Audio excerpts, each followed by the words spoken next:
screen up. So we're actually live now, Yuri, but I'm just going to fix the screen up for the two of us. That looks pretty good to me. Oh, that's better. How's that? Is that better? Oh, yeah, perfect. Yeah. This is beautiful. And we're live. We're here with Yuri Zaritski from Lucidity for All. We've just been having a chat over the last 5 minutes. And Yuri, of course, has had another late night with his boxing coach, training hard and maybe having some amber ales with his trainer. we were more training on beers yesterday than jabs and. That's it. That's it. And how have you been anyway, Yuri? Good. I'm good, but I'm a bit sad because I'm not going for boxing already for 3 weeks now. I injured my shoulder. You got a shoulder injury because of my hooks. Yes. So I got a hook differently now. So I'm still recovering, but was talking to the coach yesterday. He gave me some exercises, maybe, and it's funny. After a beer session, I feel much better now. My shoulder, as if the beer has, maybe the alcohol is good for the shoulders. I don't know. Well, I suppose beer is the healthiest out of all of them, maybe other than red wine. Yeah. So another session, huh? So today we do a little bit technical. Yeah. Let's get into the technical stuff of lucid dreaming and OBEs, and let's pick Yuri's brain and his expertise in this field. Ray's joined us. All right, beautiful. Ray's always the first one. Good morning, afternoon, Ray. Yeah? So I don't know, how do we kick it in? Maybe go from the beginning from A to Z. I don't know. We will go for about 2 hours, or less. So of course we can't detail everything in tiny, teeny, weeny details, but maybe we run through the main points. The like what my boxing coach calls fundamentals. You know, I think good place to start. Fundamentals of this dreaming practices is that I think is the most important thing to do. Maybe instead of going too deep, let's do the fundamentals and see how much time we have left for other things. I was just talking a few days back with the two guys from Cosmic Echo, and so I was just underlining one thing is maybe the interesting, I mean the aspects that maybe a beginner should look at, and even somebody who practices it for a long time already, is the memory. Because why the memory is because we probably hear many guys complaining, I don't remember my dreams at all, and for a beginner might think that lucid dream, how can you forget it? Out of body, how can you forget it? But it's not that I have a big affinity with amnesia myself, but I did remember dreaming excursions with awareness that I have forgotten. You see, so somebody who does so for me is and I'm not the only one. It's what people don't realize is, I mean, very often I had even guys sometimes in workshops and saying that, I have very good memory, I remember everything, and then I immediately tell them, yeah, you remember everything except things you have forgotten, yeah. You see what I mean? So it's a tricky thing. Yeah? It's a tricky thing. I mean, everyone probably will immediately agree that during the day you see something, and then I was dreaming about this and that, and then the guy will guy or girl will recover the whole dreaming experience that he had no memory of at all. So I have this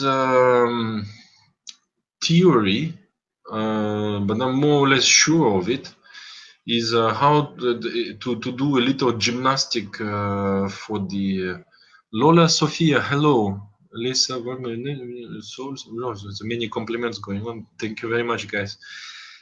So I have this little gymnastic for a good memory, for the recall of experience, is to simply start to pay more attention and to review the experiences that the guy or girl has access to. What I mean by that, in one night, whatever the guy or girl managed to recover, it's a good thing to write it down. I will explain in a short moment how to do what I think is a good way to maintain a dream journal. How to maintain a dream journal, but basically write down the experience. And the thing is, how is going to serve is, you can after that reread that experience the day after, and the next day you're gonna have the experiences of day 2 that you have recorded, and then on day 3 again. But on the day 3 you can reread the experiences of day 1 and day 2. Why you want to do that? Not just doing like a machine, but when you are putting yourself in the when it's not simply reading them. Actually, is a bit like a daydream. You re-put yourself in that experience. You read the lines and you feel the lines. You see what I mean? And why doing that? From what I understood is, in our brain, the dreaming experiences and the waking experiences are two separate memory location in the brain, and and there's this thing going on as well as a neuroplasticity, which we thought it was the guy after 20-year-old, the brain is done and it's that's the machine and it's finished. But actually we know now that the neurons do reconnect and you create new pathways. So by rereading the dreams again and again and again, basically we tell ourselves, hey, I want to access that memory box in my brain, if it's in the brain or wherever that is. So the pathway become bigger just by you requesting the information from that region. You see?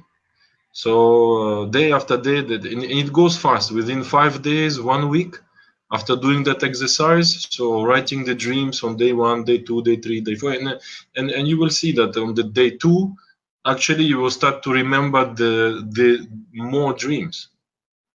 On day 3, even more, and it goes fast. It's not an exercise that has to be done for months or something like that.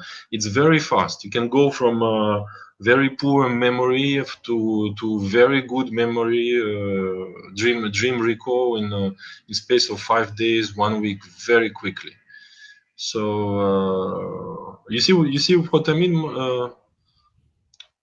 Michael? Yeah, 100%, Yuri. I've actually experienced that for myself, and I still do. Like when I keep a dream journal, and I don't do it consistently, but when I do keep it, it immediately has a huge effect on me. My dreams are far more vivid. My recall is so sharp, and everything is just more real, and it's almost every day that I have recall. But as soon as I stop doing it, then yeah, I have a lull. It just, I might not recall anything for like weeks on end. So I think that's a really important. Yeah, point. and I do it, you know. And okay, there's another little trick for that. You can wake up in the middle of the night and you have the whole story in your mind. You remember everything, and you will say, "Oh, I won't forget it." But the thing is, you wake up 3, 4, 5 hours later in the morning, and the only thing that you will remember is that you had something and you was remembering it very well, and now it's completely gone.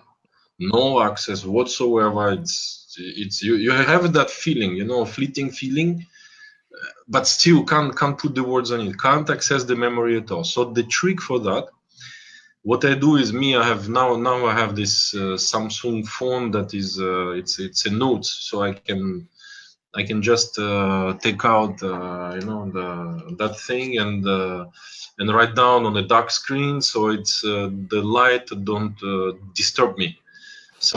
I can be a light sleeper, so if I put lights, that can be disturbing. So what I do is last time what I did, I put a piece of paper and I take crayons of different colors because I didn't want to switch on the light. So I take notes in the dark. If I put the lights that disturb me, and then I don't. If it's the case of somebody, so that's the trick. If you don't mind, put lights. You don't need different colors. You can see what you write.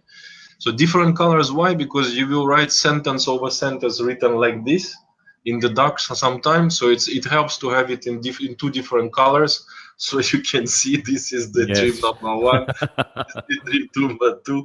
This you know what I mean. You think you're writing straight, but let me tell you that you will not recognize your writing in the dark. It's very funny.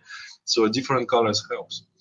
Or if you have a phone like that or a tablet or something, and you don't need to write down the whole dream. What you do is you just write down a few words, just keywords. You know where it is, the guy or girl you are meeting, or on which planet are you, or you're under the water. You know, you just give a small pinpointers. You know, so it's a bit like in a memory organization on the hard drive. It's just a point, or you have a library. You need the name of the book, so you know the name of the book, so you can remember the whole story of the book. You see what I mean? Yes. So then, when you wake up in the morning, you read Michael flying through space, diving into ocean. Okay, so then you remember, oh, that was resilience and whatever, and whatever it was, you know. But these few words, what will make you remember the whole thing in the morning. So that's the little trick to help remember dreams in the morning. And then when you wake up in the morning, write them down in full, absolutely all the details you can give. Make it as if you are writing a book, you know. The more details you have, the better. You see, the more you can, the more pathways you can have access to that region of your brain, the better. You see what I mean? So the more details you have that you can recover, write them down, all of them, and then the next day they will serve you, because once you're gonna read it, you're gonna reutilize those pathways. Oh, I was there, I did this, I did that, and then it will just strengthen that channel in your brain that is accessing those memories. You see? Yeah, it makes a lot of sense. Yeah, it makes a lot of sense, actually. Is it clear? Yeah. Yeah. Yeah. Okay. So yeah, writing down all of them, no judgment, small, big, whatever you have. You remember you saw an egg, write down you saw an egg, and that's it. At least you have one. You know, you don't have 10 passages, but at least you have one. So you have something to work on. You know, so if you have just a feeling, write down the feeling. I felt. I don't remember the dream, but it felt like that, you know, or it smelled like that, you know. Whatever you have, whatever information you still have, you have something to grab it. You know, for a guy, I'm talking for guys, you know, who really maybe can't remember anything, you know. So the beginning point can be as shallow as that, you know, a feeling, a small image of something, but don't remember the rest, you know. So grab on it and walk out your dream recall in 5 days to 7 days. It should be fine, following this technique. So Yuri, you're saying in the middle of the night when we wake up to quickly just jot down a few things and then expand on that as much as we can the next morning, yeah? Morning, yeah. In the morning, you make an entry in your dream journal with the full story. In the middle of the night, you just take 3-5 words, keywords, you know, me on the beach, Buddha, don't know, or fishing, boat, fly, snowman. I don't know. You just write down those 5 words. But then when you wake up in the morning, oh, I was seeing a snowman in the middle of the beach with the owner, and the fisherman came, and I don't know. No, you will recover the whole story, but you need that snowman, you need that word beach, you need the fisherman for you to pinpoint the whole story, to have access to it in the morning. Otherwise, if you wake up and you really have nothing in your hands, you really can't you can't access to that memory. You see. And sometimes it happens even if you take 5 words, you wake up and you say, "What the? What was that?" You know. Even with these 5 words, you can be like, "What it was?" You know. There's oh my god. Even taking notes, sometimes even taking notes doesn't help. It's very rare. Usually, if you have the notes, you have few words, you will recover. But sometimes even those words you'd have taken, you can't remember. What the, you know, even with that, can be difficult. And what happens if you don't wake up during the night, Yuri? Like if you're sleeping all the way through and you're a person that just doesn't wake up at night? The thing is, the reality of it is that everyone wakes up every 1 hour and a half. So that is the reality of it. Okay, then we maybe a guy who's a deep sleeper or a beer drinker.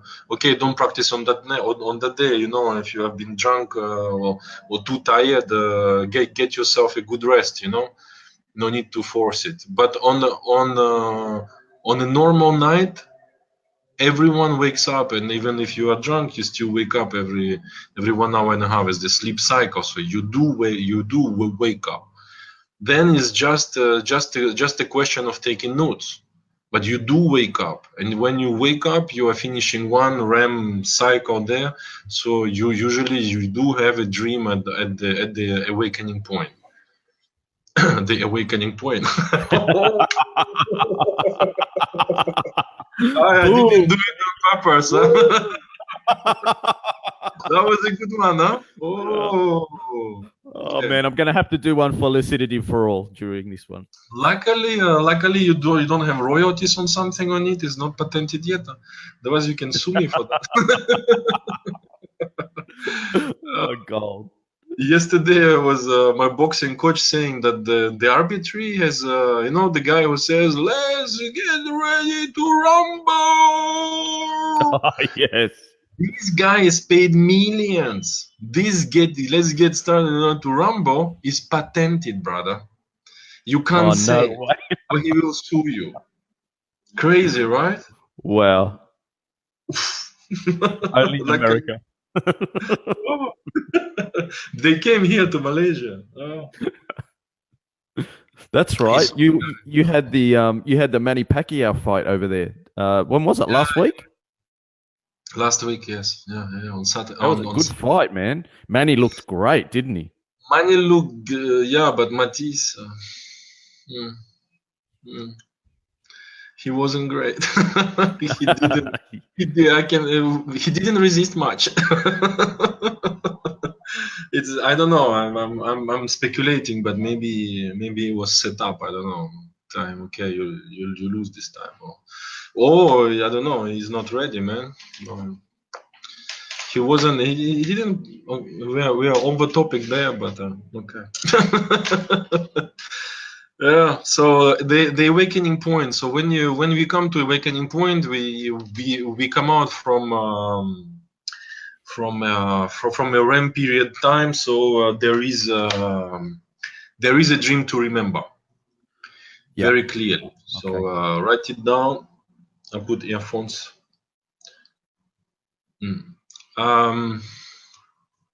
Okay. Then dream journal. Just quickly.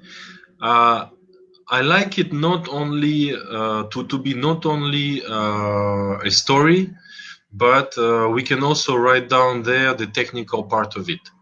What kind of technical part is if you learn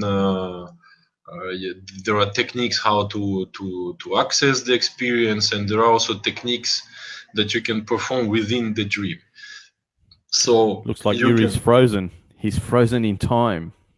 I'm frozen. Is it? Can you see me now? Is it moving? Let's see if he comes back.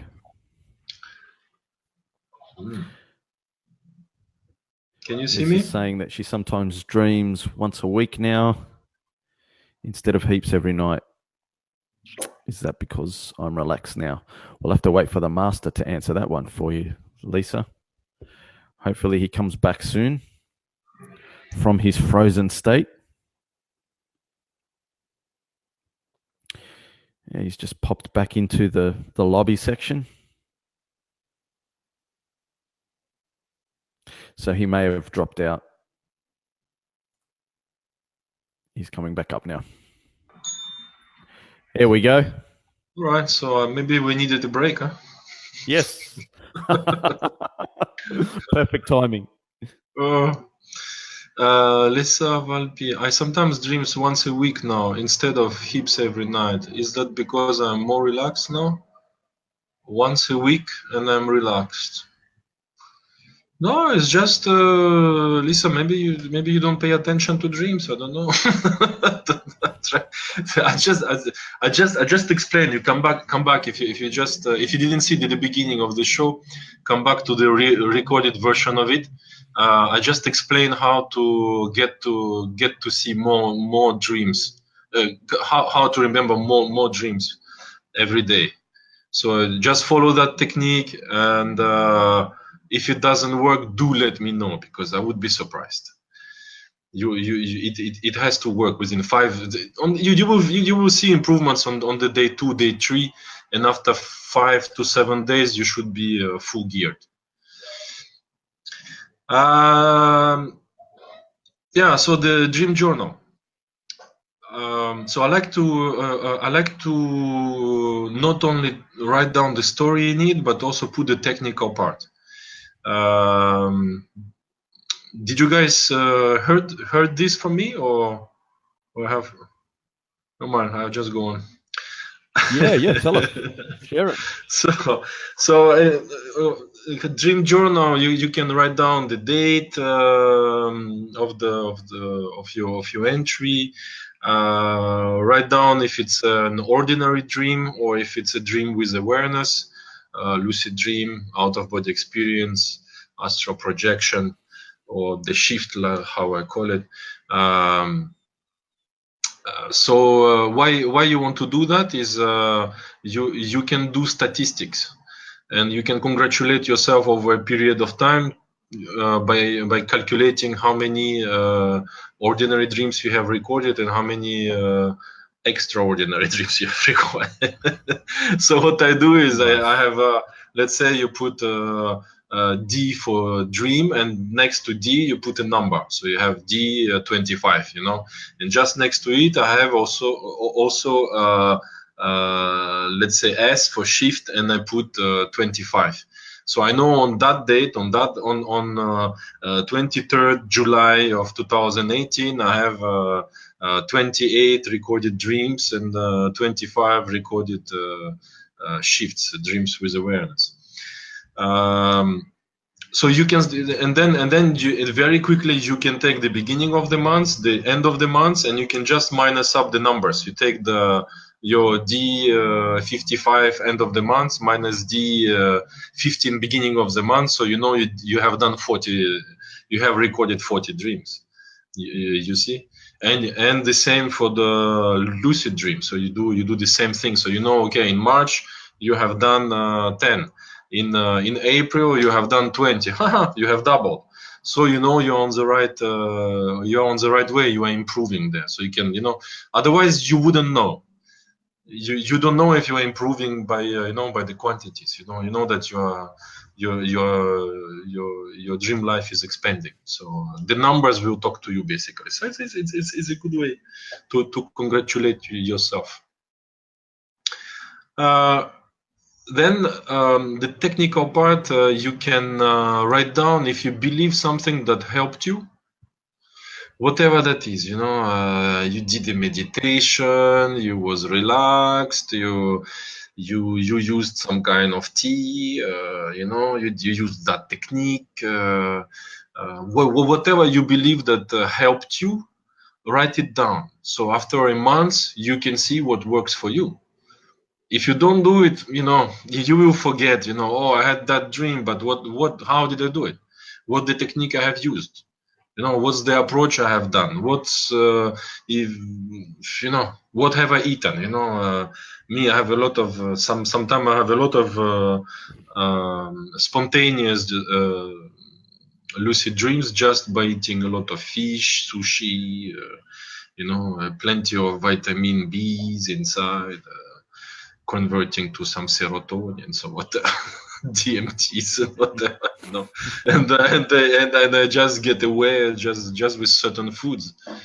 Like in Asia, we have durian, the stinky fruit, the king of fruits. Yes. Oh, this is the only fruit that contains tryptophan. So tryptophan is also a nice friend of DMT, serotonin. Yes, it's all on the chain there. So it's full of tryptophan. It's as if you're eating chicken, but you are eating a fruit. So if I eat it in the evening, I'm already telling, okay, tonight, even if I don't practice, I better be ready. yeah, nice. So write it down. Write all these things down. What technique you are using? What works for you? So another thing is so when you describe, then that's your entry. What helped you to enter the experience? What technique? And then as you evolve during the dream, you are also using some techniques, tricks, and all of that. So and there are certain things that you shouldn't do.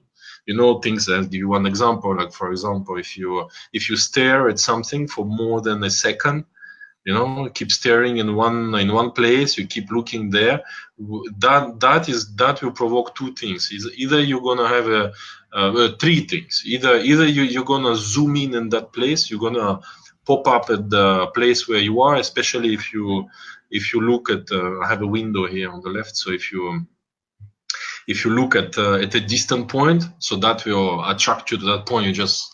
Either you start flying towards that point, or you will just pop up in that place. So that's the best case. But usually the other two things that will happen if you stare at something, especially if it's very far away, or actually doesn't matter wherever that is. If you stare at it, two main things that you don't want that can happen is a dream change or an awakening. And dream change can be also, do not forget that dream change can be a false awakening. So you just begin a new dream, but that dream is you dreaming about yourself awakening, but it's a false awakening. So be careful. So you want to, usually we want to stabilize where we are. We don't want things to change. You want to, if you want things to change only if you want them to change. But basically, you are in one place, you want to remain there, perform whatever you want to perform, achieve whatever you want to achieve. So you don't want to have a sporadic dream, uncontrollable dream change. So in your dream journal, write down if you did an error, I stared at the boob, for too long. Say it, I was not supposed to stare at something, glancing, be careful with these things, or you forgot to check if the dream is getting washed out, if the dream state is imminent, if there is an upcoming imminent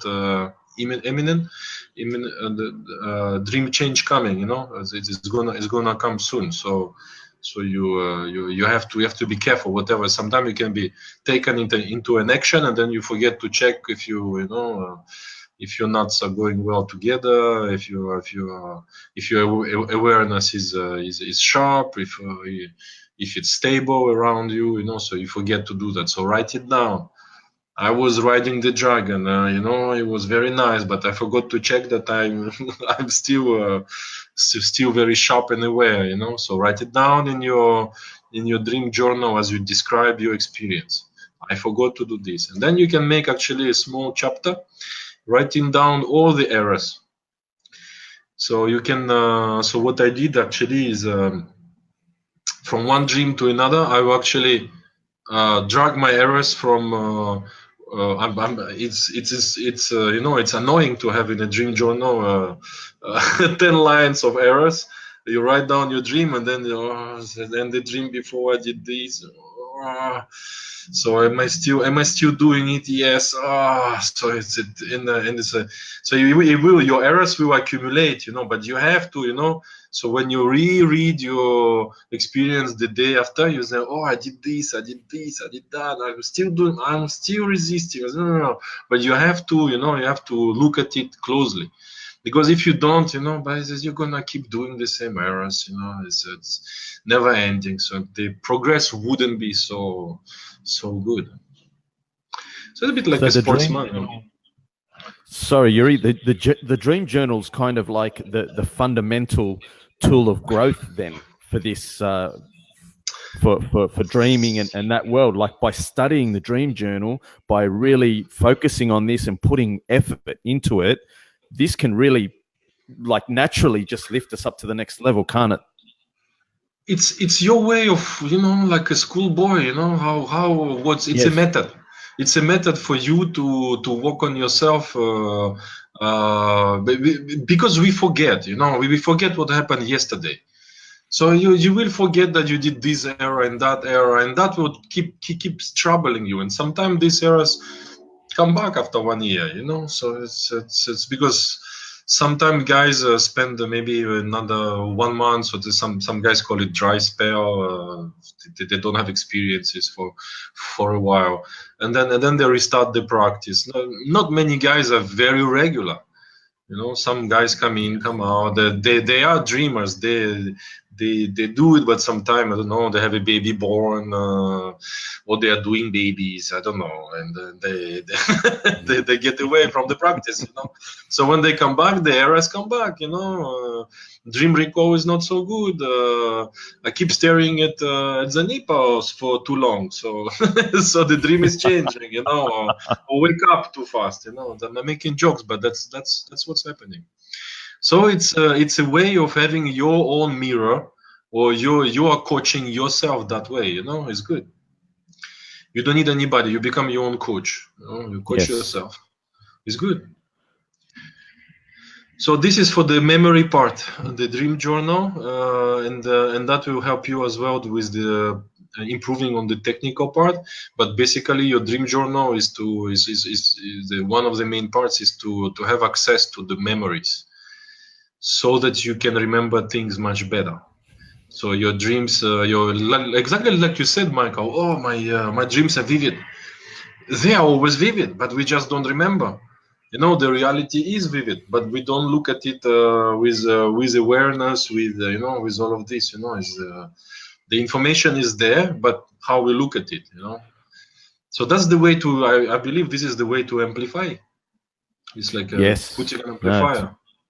No, it makes a lot of sense. I mean, I remember the last cycle that I did where I was keeping a dream journal, like really, really detailed, in a lot of detail.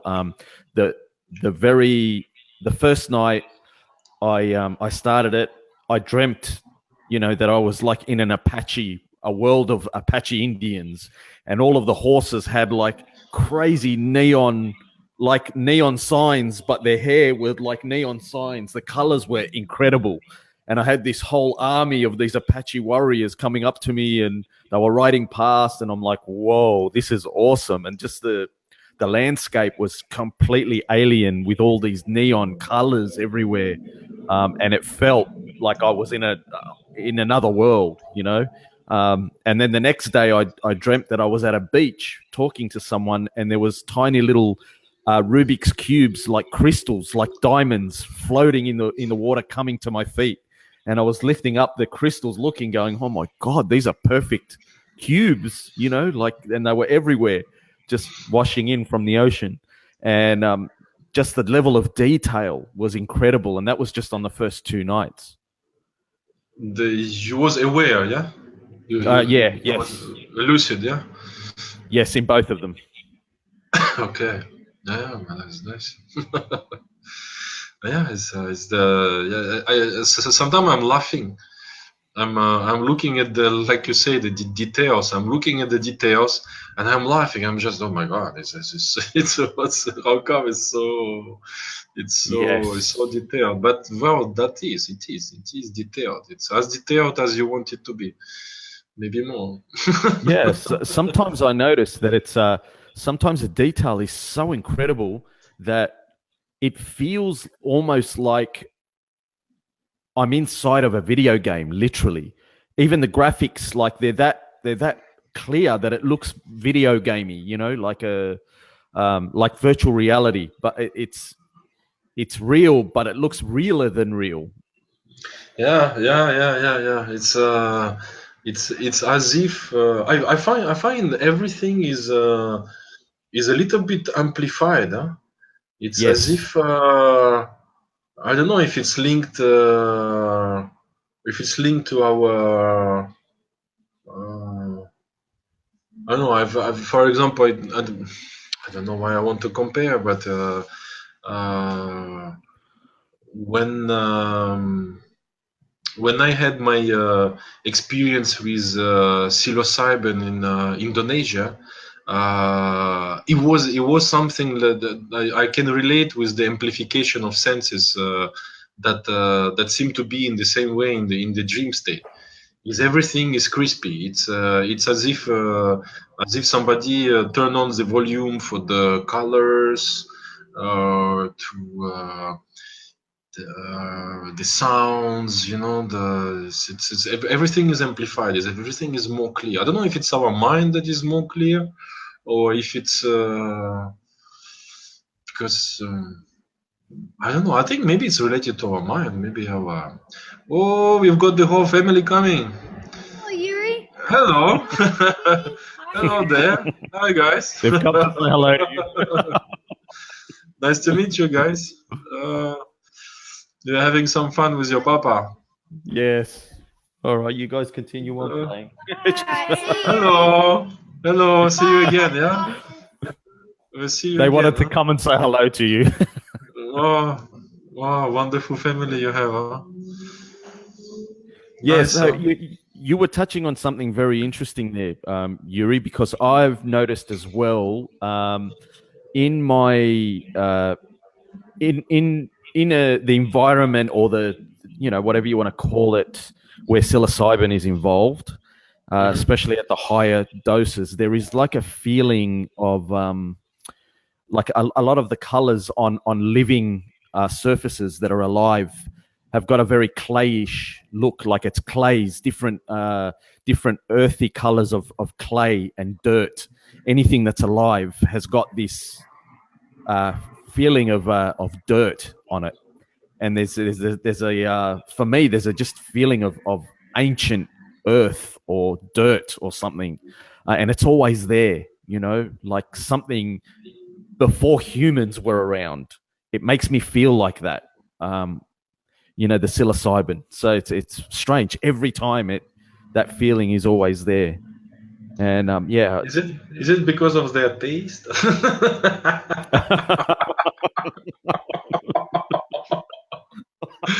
Oh, especially the fresh ones.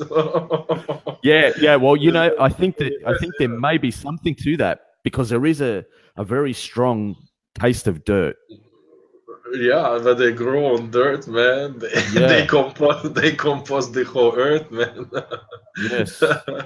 They will compost it, man. They at the end of the story, they will eat you.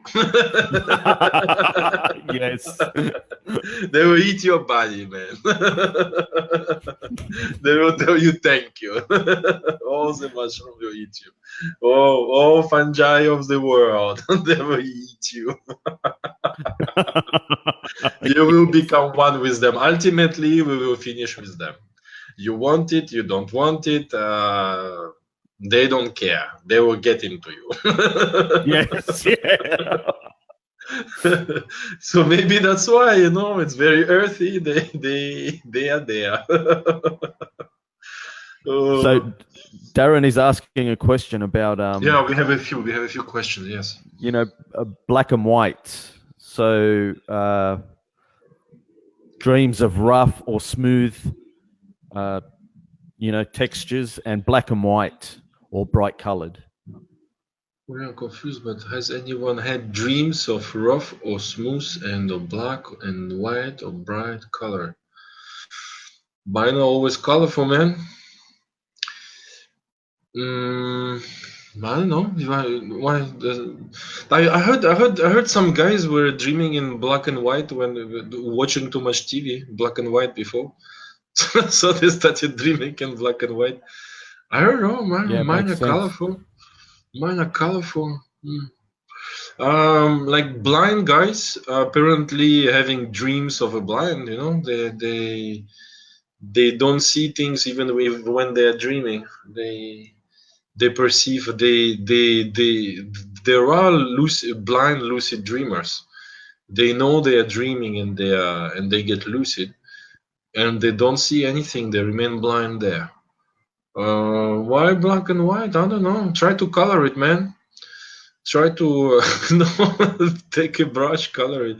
No, it happens. I guess it happens. I heard me. It didn't happen, but I heard guys a few years back when when there was black and white TV, there was many occurrences of guys dreaming in black and white. But other than that, I don't see. I mean the without any spiritual understanding or interpretation there, I think it's just what you expect, you get it. For spiritual guys, maybe we can call it some kind of limitation of somebody. You get a limitation, so you see black and white, or you are limited by vision. You are blind, so your dreams will be like that too, limited everywhere. Don't know. But if you see in colors, you should be seeing in colors. For example, colorblind people, I think colorblind guys, they have dreams like that too. I'm thinking of that. I don't know if it's answering. Yeah? Darren's also asking, he forgot to mention flying dreams as well, controlled by myself, like that he's controlling flight while he's, flying in his dream.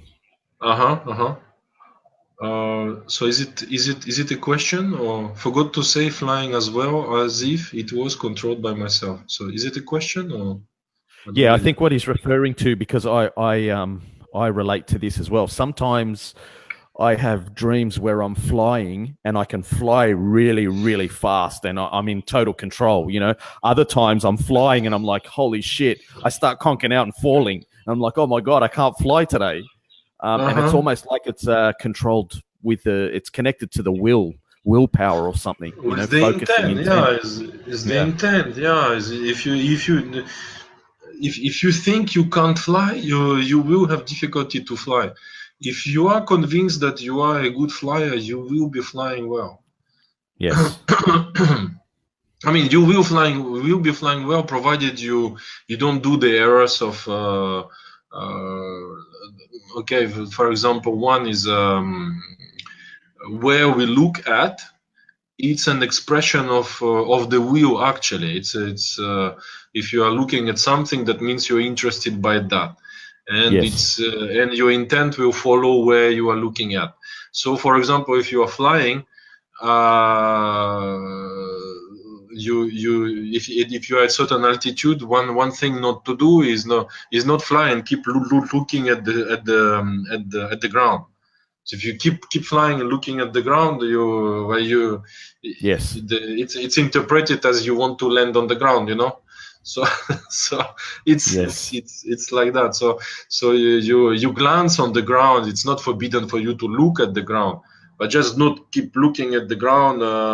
Yes, I'm high, I'm flying, and then the next thing you know that you're gonna be landing or shooting down, or So yeah, that's so true, because I also find, especially when I'm lucid in a dream, if I see something and I ask myself a question, like for instance, if I see a house in the distance and I think the question in any way of like, wow, I wonder what's in there. And while I'm asking that question, I'm already moving over to the house. Yeah. Where your focus is it's an expression of your intent. You are thinking about something. You are intending that. Hence, it's important to pay attention on your thoughts. What kind of thoughts you produce inside, you know. So guys who are scared of something, I'm fearing spiders, and that thought already popped out in your head, and all you know is you go behind the corner and you find the big spider looking at you. You open the doors. So that was fast. I just thought about it, but now it's too late. Yeah, that's right.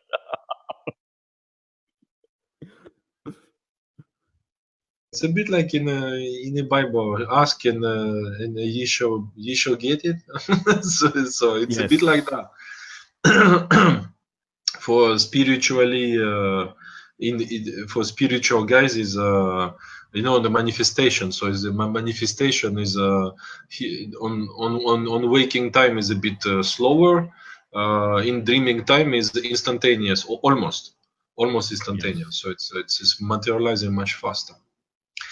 Ray, I think he's already asking twice. I think when our most reliable techniques fail, how can we end a dry spell? Ray, it's I just mentioned the dry spell a few minutes back. I think for me, dry spell is not a real thing. Everyone is like dry spell. You know, it's like the guy is not having enough of sex, and well, start banging, man. You know, it's for me, dreams is the same. If you practice, you will get them. There's no question asked. There is this dry spell thing going. It's like an excuse, you know. Oh, I'm on a dry spell. Oh, I'm on a dry spell. Okay, but don't tell me you're on a dry spell. Tell me what exactly you are doing to have them. You know, what are the techniques that you perform? What is your effort? What are the intentions you put into it? So so my answer for me, dry spell is not a real thing. It's a lack of practice. That's it. Because it's anyone who practices get it.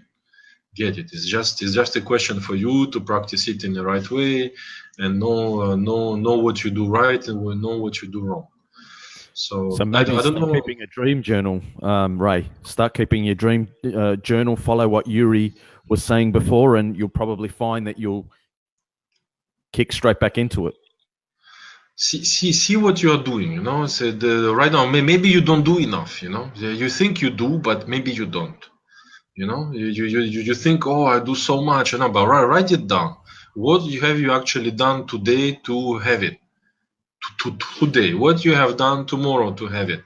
What kind of technique? I was talking about just dream experience, but put in your dream journal. What do you do during the day? You know, are you doing something during the day or not? Do you perform some training? Do you perform some preparation during the day? So what preparation do you, Yuri? What preparation? Yeah, I knew you will ask that. Okay, so thank you very much. So let's go to the next point, the access points. So of course everyone wants to have the experience. So like Ray, so it's gonna answer Ray maybe as well there. So I will tell you how I see it on my side. We will not have time in 2 hours to go, like I said, in all the details, but I'll give you enough to have a good view on what can and should be done. First, there is one thing to know and to understand, that is that there are three types of access. Three ways of accessing the same result, of having out of body, lucid dream, astral projection, shifting, phasing, tuning in, whatever. One that everyone is thinking about immediately, and especially in the field of out of body and astral projection, everyone is imagining, I'm talking to you, and now I'm a professional, so I'm gonna close my eyes. Please don't talk to me for 10 minutes. I'm gonna astral project.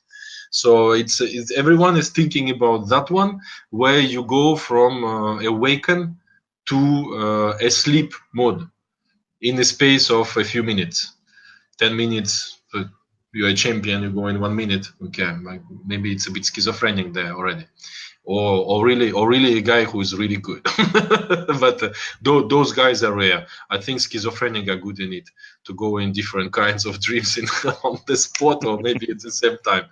But jokes apart, everyone is imagining, oh, it's like that, you sit down, afternoon, you go in the couch, and you go, your body goes to sleep, and you remain aware, and the dream starts, and you have a dream with awareness.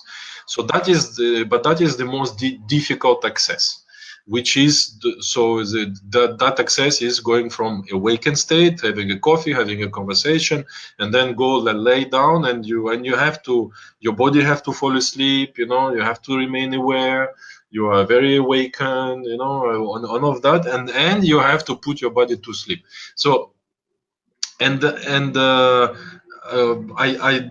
do not advise for beginners to start with it. The reason for that is that it's much more difficult. Everyone knows how to fall asleep, and you've got 20, 30, 40 years of training of falling asleep without doing anything. So now you want to do something different. You're gonna have to fight with your 40 years of habit of falling asleep, like everyone does, doing nothing. And now all of a sudden you want to do something. You're just not used to it. You do not know how the transition happens. You do not have experience of the transition. You're gonna listen to all the guys on internet, and you want to find vibrations. What are they? And you don't know. Okay, I can't reach vibrations. For months, and then you're gonna be suffering, sweating. Don't scratch your head. Don't move your body. After half an hour, still didn't project.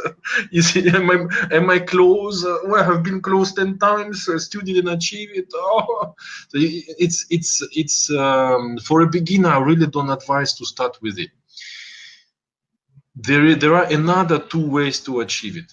Another one is upon awakening. The advantage of it is once awakening point, brother. The moment you wake up, you just come out from the state that you want to achieve. So you're not far away from it. Or it's a false awakening. You are already in it. So all you have to do is to recognize the state, or put the 2 feet into the state. You see, very different from you having 2 feet in the awakening set of mind, and put your 2 feet into the sleeping mode and be aware. It's a completely different effort. One is you want to open the door, come into the house. The other one, you are still in the house, or you just open the door and you start to wake up. So you just, no, close the door, stay in. You see the metaphor? You see why is it easier? So your body is very close to sleep. Your brain frequencies. You want the scientific part to help you to believe that it is easier. Okay, so you're much closer. You know, you're much closer to sleeping mode. So you don't have to fight for it. You don't need to do some kind of special relaxation to achieve your astral projection, because you're already relaxed. You just wake up on the verge of awakening, on the awakening point. so all you have to do is to recognize that state. So that is the second access point. The third access point, you are in the dream and you meet the pink elephant who starts talking to you. And that doesn't make sense.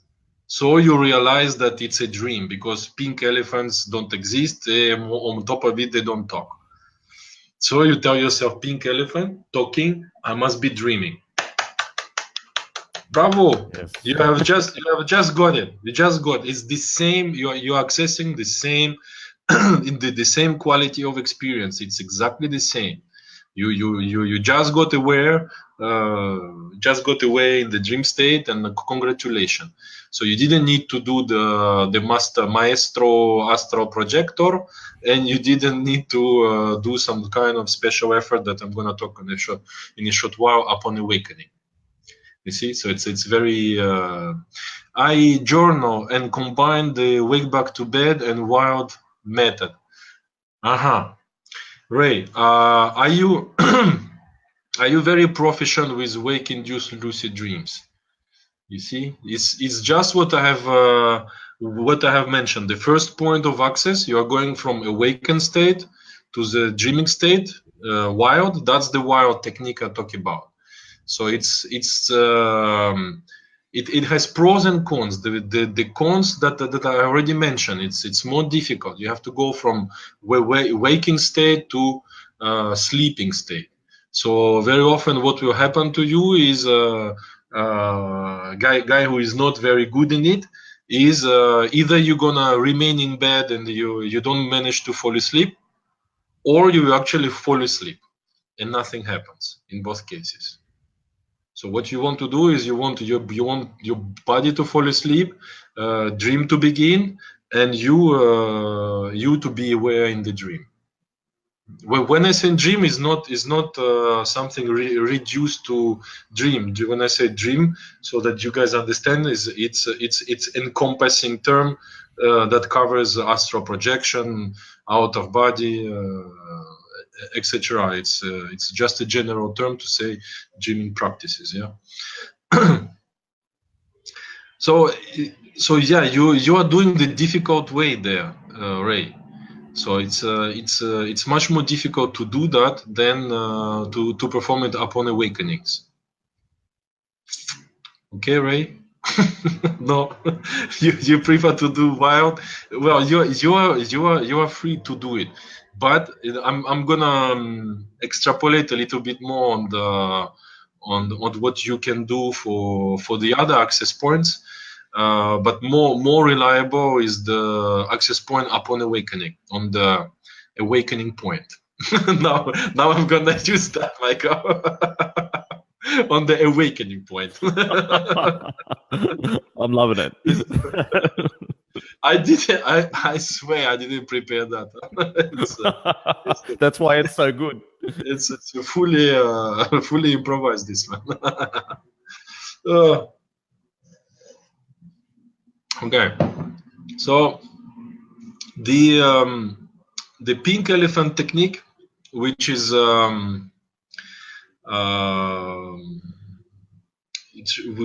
you basically realizing within a dream that it is a dream, or it's sometimes called autonomous experience. You go to sleep, so your action is over there. You have no control whatsoever, so you are losing all the controls. It's what is going to help you to regain awareness within the dream state. It's what the guys usually do is repeating the reality checks throughout the day, but even the fact that you know that it is possible. For example, if you are a beginner, you have never done that, you listen to our conversation with Michael. Oh, now you know. Oh, it's possible to know in the dream that it is a dream. You have just put in your knowledge cloud the possibility of it, so it might happen. If you didn't know that it is possible, it might not happen, or if it happens, you will not recognize. But now you know about it, it can already happen to you just by you knowing that it is possible. So you will be in the dream, and you will realize that you are dreaming. What guys do actually is to perform regular reality checks throughout the day to create a habit, a kind of momentum. So reality checks. My favorite is to close the two nostrils and try to breathe through the closed nostrils. So if you breathe through, means you are in the dream state, because if you close them, you cannot inhale. What I do is I have a trick. I close them from above, because my nostrils are big. I have been digging my nose too much. So if I close them, if I close them here, I can still breathe through a bit, So I close them above, where the holes become smaller. So I'm sure that I've closed them. So sometimes within a dream I do it, and I'm like, really? Again? Really? No. And sometimes it still goes through, but no. I'm convinced that this is a dream. I close them better now. It's still, no, still breathe through it. So the close is my favorite. It's easy, close the nostrils, just breathe through. You can try to fly. You can try to put your fingers through some surface, table or your own body. So the guys do that, and one thing is good to perform more than one, because sometimes one of them will not work out. So you perform two, so you breathe through the nostrils, and then you try to take off with your intent, or try to jump. Of course, in the office, in front of people, you're not going to be jumping. So maybe try to put two fingers through the table, or just, nobody is looking. So you just try to push the hand through the table, And Yuri, just for the people that are watching this that aren't very experienced in lucid dreaming and don't know the terminology too well, can you just explain to them why they're doing these reality checks? Why they're so important? I just said it actually. Is to create. It's for you to create a new habit of checking which reality you are in, basically, because you never do. And because you never do, I mean, not you, Michael. I love you, brother. Yeah, I know you check. Yes. it's you, the guys who never did. Okay, the guys who you are so used to go to bed, and during the day you never check if you are dreaming or not. So when you are in the dream, you never check if you are dreaming or not. You are taking dream for awakened reality, and you only know it's a dream when you wake up. So because you never check, then you will never check. So you start checking. Where can you start checking? By in the waking time, because you have just listened to me, or you have read it somewhere. So you start checking. So it's a new action that you introduce in your life, checking where you are. So you start checking. But the thing is, with this, you can have success tonight with this technique of checking where you are. Now you try to fly, you can't fly. So you try to jump, you're landing fast. You try to put the finger through your palm or through the wall, it doesn't go through. You close your nostrils, you try to breathe, you cannot breathe. So your conclusion right now is, I'm not dreaming. But you when you do it, you expect, okay, but during the dream time, this is gonna be positive. And there is a crucial point there, very important. Once it becomes positive, do not be shy and tell yourself, I am dreaming. Say it. Make sure that the coconut there really understood that you are dreaming. Because what will happen is, especially for the beginner, do the checks. Well, first time in my life, well, I don't know what is this silly game. So he will do, and then he will bite his fingers. Remember my words. He will be in the dream doing it the same way. What is this silly exercise? And no, it doesn't work. And then he wakes up and he starts to remember. I was doing it in a dream, and I didn't conclude anything, and I didn't do anything. So it's very important. You have to expect that this reality check is gonna come up positive, and you have to really realize it is positive. Now I'm in the dream state. Now I'm aware. Now I grab the awareness and I don't let it go. Because any point of time you can actually lose the awareness. You're gonna know that. Many guys think that they got the awareness, they will never lose it. You can. You can actually lose it. So it's not a granted thing. Once you grab it, keep it. So I don't know if it's clear for the reality checks. Yeah, that's awesome. Works. That was really good. And what's one thing that a beginner can do? Say they do a reality check. Oh my God, I'm in a dream. Wow. What can they do at that point straight away when they realize, oh my God, I'm in a dream. The reality check failed. I'm dreaming. No, it means they didn't fail. They fail while you are performing them during the waking time. In the dream time, they don't fail. They are maybe one fail, the second one doesn't. That's it. Yes. It's a red alert. Dream state. That's it. You don't like, oh, sir, it's working. See what I mean? Yeah, and then wake up. It's fuck me sideways. It was working. So what's something that we can do once we realize that we are in the dream state to to deepen our awareness, or to hold on to that awareness in the dream state? Okay, why don't we finish up first with the other access point, which is easier? Okay, many guys want to have the experiences, but it's more interesting after that. Let's cover it right after. I just want to. I will not go with it. Takes time to explain everything, but let's just mention how to do it roughly, so the guys are not lost. So the autonomous one, to get lucid within the dream, you basically, it's a kind of Pavlovian programming with the reality checks, and then you expect them to be performed during the dream time, and then they will be positive. So the other access point is the awakening point. So you wake up, and you gotta perform something for you, basically to know that you are in the dream state. So again, one thing that everyone, you guys do how you like it. Huh? I just propose. For me, all the techniques are not really techniques to conjure the experience. All the techniques is a revealer. It's how you call it? Is a revealer. It's a tester. It's a tester. It's a thermometer to know where you are. You see the techniques, so everyone knows the techniques, there are hundreds of them. Imagine yourself, the famous one, somebody even patented it, Robert Bruce, climbing the ladder or rope technique, I'm joking, he didn't patent it, it's just like everybody, it's a Robert Bruce technique. It's okay.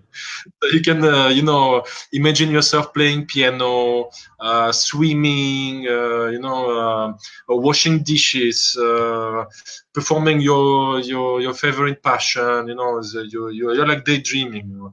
There are those techniques are a little bit, they're a little bit mind taking. Imagine yourself swimming. It takes a lot of, you feel the water, moving the hands. Climbing rope is a bit easier. But still, you gotta move your hands. And then you're gonna wonder, okay, I'm climbing how? With my legs, without my legs? Am I going? Is it gonna be my upper body that's going to come out first from the? Because it's out of body. It's complicated, Yes. So how is gonna be? Especially for a beginner, the climbing a rope. Oof. So when am I going to climb?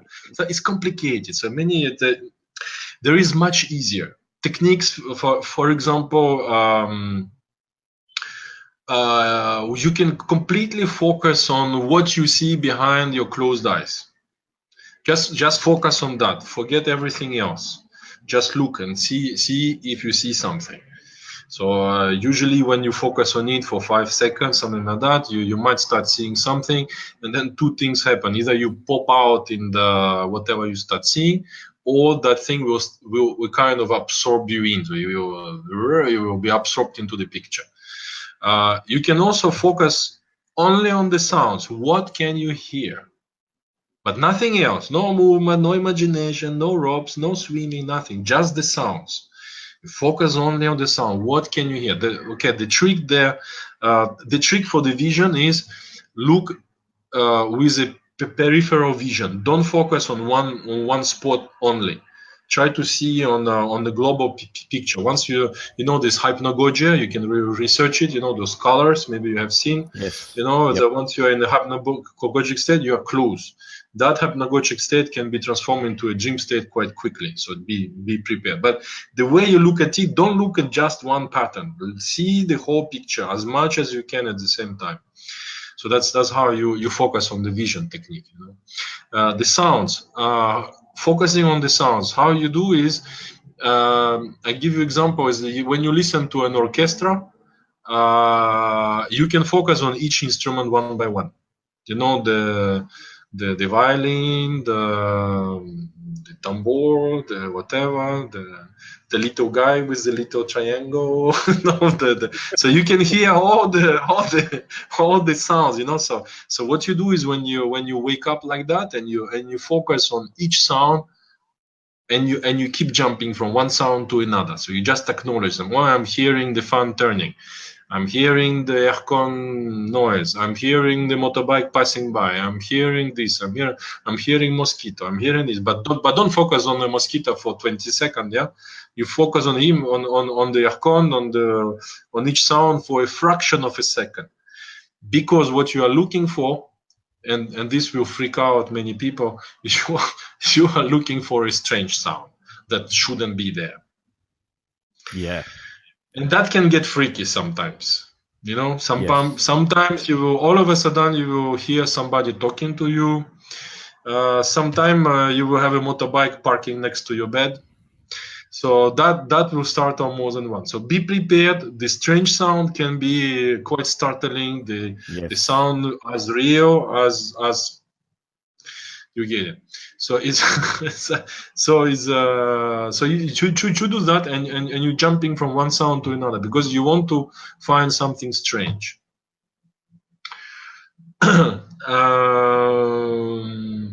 Rotation technique. You imagine yourself rotating. You can take the axis of your body and you rotate left or right side. You can. There's this technique from Michael Raduga called phantom movement. So you start visualizing moving your hand, but you don't physically move your hand. But when you will be in the presence of the hand, of the feeling of a real movement, that means the technique works. If you are in the presence of a strange sound, that means the technique works. If you're seeing something, the vision. If you start seeing something while focusing on the vision, that means the technique work. You see. And remember, when I tell you now that the technique works, remember what I said. It's not that technique is bringing you somewhere. The technique is telling you where you are.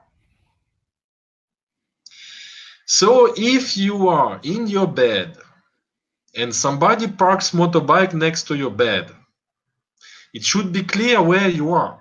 You are not in your bedroom anymore. So please, guys, please stand up.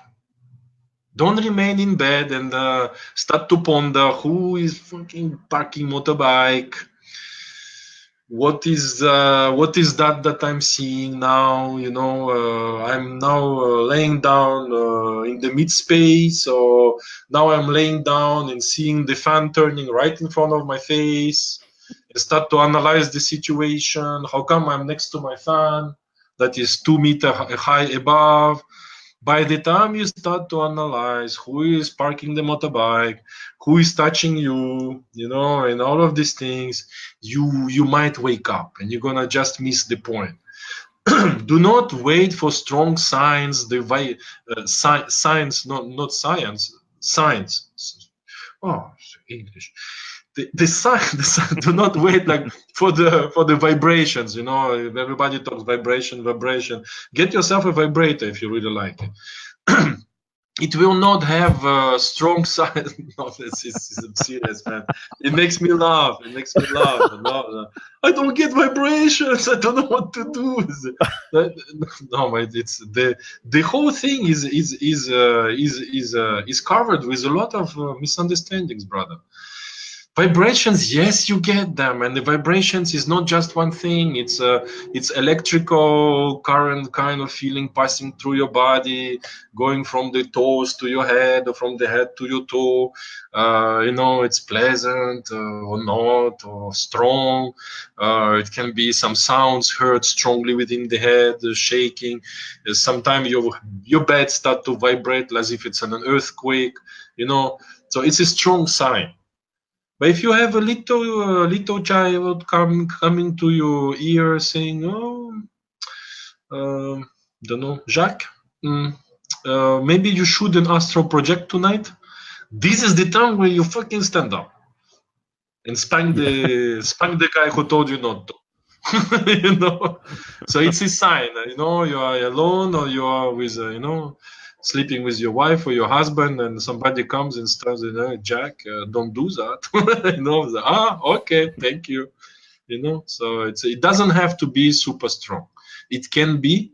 So it's a bit challenging for many guys because the vibrations are a bit challenging. They are loud. They are, you know, you feel them strongly, but you don't have to have them.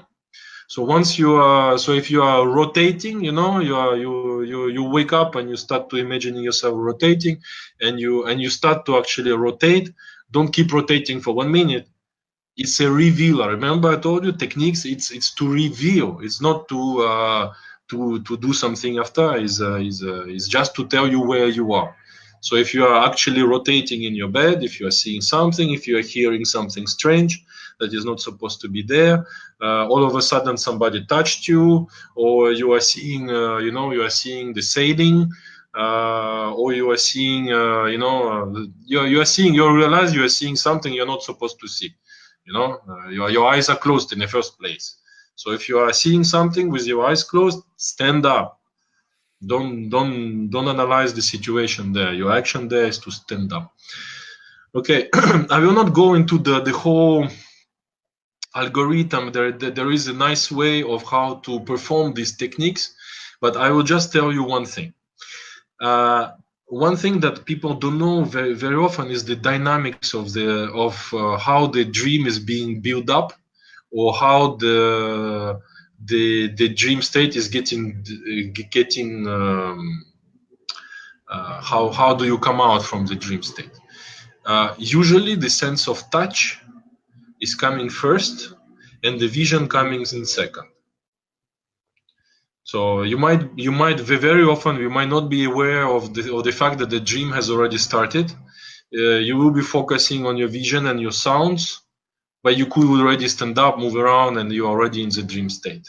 But you didn't do anything to test it. So for example, that's why, for example, the technique, for example, of rotation is good, because it's based on movement.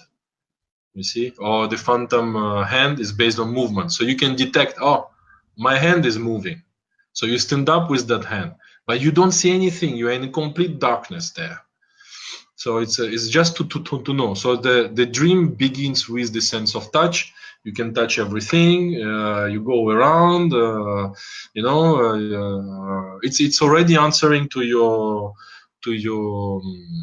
internal wishes. You intend to fill a table, you touch the table, you intend to open the door, you find the door, but you are not seeing anything. So then the question, how to make the vision come in case the vision is not there. but okay, so just to wrap up the techniques, I told you that there is a better way of performing techniques, and so why I talk about what comes first and what comes after is how you perform the techniques and what techniques you choose. So you see, if you choose the visual technique or sound technique, you might miss the point of shifting into the dream state because you were not testing it on the movement. So you didn't know you're already in the dream state. You're waiting for visuals, the visuals didn't come, you're already in the dream state, you think you are in bed, you are not. You're already dreaming, you are dreaming by you performing techniques in the dream state, but you don't know that you are dreaming. So you understand how to choose the techniques so that they can review where you are. So the techniques of movement, you see, we should do some of them because the dream starts by sense of touch first, and the dream collapses with the visuals first and the sense of touch after. You see, the sense of touch comes in first, then the visuals and everything else. The visuals will disappear first and the sense of touch will disappear last. So when you are catching on the dream, when the colors disappeared, everything start to wash out, you're gonna still have you will still have another 5 seconds if you know about it to still go and touch everything around and try to bring back the dream. Still try to catch on it. You see, but we will talk about it after. We talk about it after. So how you perform techniques as well is at this point of time, at the awakening point, is you do them for about 5-10 seconds each technique, and you do them for not more than a minute, and you choose 2 or 3 techniques and you rotate them. So you wake up. The best way of doing it is you wake up and you try not to move your body. If you move your body, still perform the techniques. Why not to move the body? Because moving the physical body is shifting you more to the waking state, more than to remain in the dreaming state. So try not to move the body. If you move the body, still perform the technique, because you could be in the presence of a false awakening and moving your dream body and you didn't know. So still perform the technique, which is a revealer. Don't forget, is to know where you are. You woke up. Do not believe you woke up in the even if you are convinced you woke up. Oh, I woke up. I know I'm awake. And never believe yourself. You can only believe the result of the technique. You believe as yourself as a person, yeah. Do not mistaken me, yeah. Be a fighter, a warrior, but at this point of time, because you have been confused the whole of your life, you never, not you, Michael, yeah. It's all good, brother. All good. I love you. I know this. You, No, you, my listener, I love you. Please, when I say you, do not feel like threatened by. I'm not putting any label on you. It's just a way of saying it, yeah. So basically, we do not know where we are. So we use the technique as a tester, as a revealer. Am I talking too fast? You get sleepy there, Michael? Are you frozen? Michael is frozen. I said sleepy and then he got frozen. That's amazing. No, you're moving. I'm back. You're back. I said you're sleepy and you just got frozen. Oh, that was something. So yeah, rotate the techniques every 5-10 seconds. You do not know if the dream state has begun. You can test it on different sensory inputs. So you rotate basically, instead of having just one tester, the rope, or I don't know, the sounds, or the hundreds technique. You can take whatever technique you want. 10 seconds of you playing the piano, 10 seconds of you flying, 10 seconds of you swimming, you know. But this is more like teleportation technique. You already envision yourself somewhere. So those techniques normally will teleport you to swimming in a lake, flying somewhere, climbing a rope, you know. So for the beginners, no, I was making joke about the guy climbing the rope, how he's gonna climb. You just imagine yourself climbing the rope, and what is going to happen? You're gonna actually feel the rope, and as if you're climbing, you know. So that's what's happening. It's as simple as that. Do not ask yourself, how is it gonna be my right hand that is gonna come up from the body first? Is it gonna be the upper body that's going to come up? It's gonna just switch, boom! All of a sudden, you are climbing the rope. You know, it feels real. It looks real. It's if you see it, you can see it, but you will feel it because when you are lying down with your eyes closed, but you can envision. You know, you're climbing your rope in like in school before, or you know, somewhere. And so it's, but simple techniques I find they're a little bit better because when you wake up and start to imagine you swimming, hearing the sounds of the birds, you know, feeling the water, it requires a lot of things. You know, it's a bit complicated. I like these simple techniques: sounds, vision, movement of the hand. You know, it's all very simple. Doesn't require much. And you rotate them, so because you don't know, maybe the sound don't work, but the movement works. You know, you cannot see anything, like I said, but you can move. So you stand up. Once you is it clear? Yeah, and we do it back to back, don't we? Like we do one technique, then straight away into the next one. Straight away into the next one. Yeah. Yeah, and you do it for 1 minute, not more than 1 minute. After 1 minute, everything failed. I mean, failed. It didn't review. It didn't work. You were not in presence of feeling of real movement of the hand. You start with you visualizing moving the hand. I need to explain it better, but we have no time with how to explain. Yeah. But you can read it up. You know, go to the Lucidity for All website. Go to the indirect technique. There is a book to download until I write my own, of Michael Raduga, and he explained very well. There's a whole algorithm there going on. It's a free book you can download and have a look. There's a little bit more details there, but basically do that. If you fail, if everything failed, take a habit. It's a good habit. Make a reality check. You did all the technique, nothing has worked. Reality check, because everything seemed to be, oh, it doesn't work. You know, sometimes you program yourself. You say, oh, it's not gonna work. You know, but don't do that. Okay, I'm saying that, but because some guys will do that. So it's, if you say it's not gonna work, basically you're engaging your intent in the wrong way. You see what I mean? And what's happening in the dream state?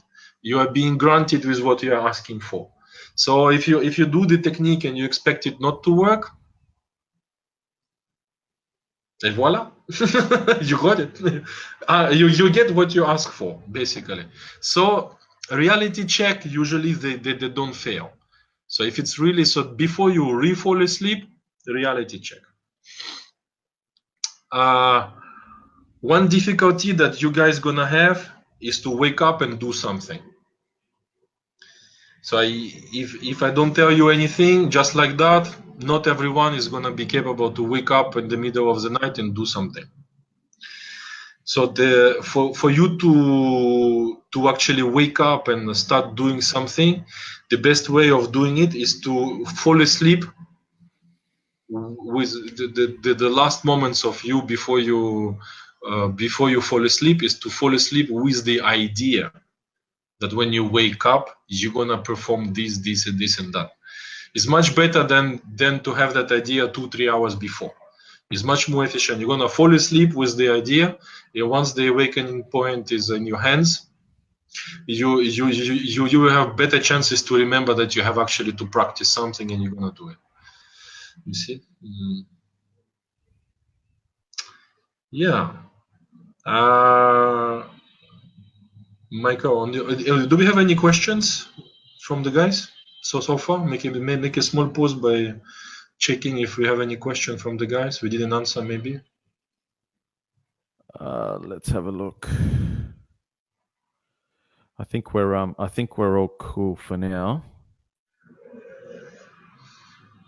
Let's make a small pause. If nobody is posting questions there, I had a question from Caroline. Yes. She, our sister. She was asking about inorganic beings. Yeah, I saw that comment from Carolyn. Remember? So she, Yes. so she looks like she has this ability of switching, shifting. She's probably a shifter, just like us. I think she is. She mentioned that she has, she can see in parallel with this reality. She sees energies, colors, things like that. Okay, without deep diving into it, but she has some abilities like that. And if some guys are maybe not aware of or never heard about Carlos Castaneda.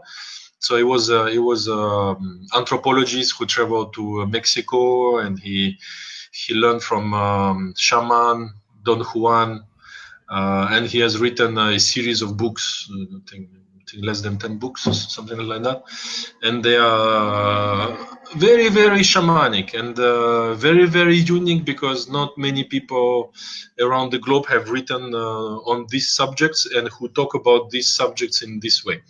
And he has books as well. He has one book called The Art of Dreaming, so that is very specialized into for what we are talking about here. And the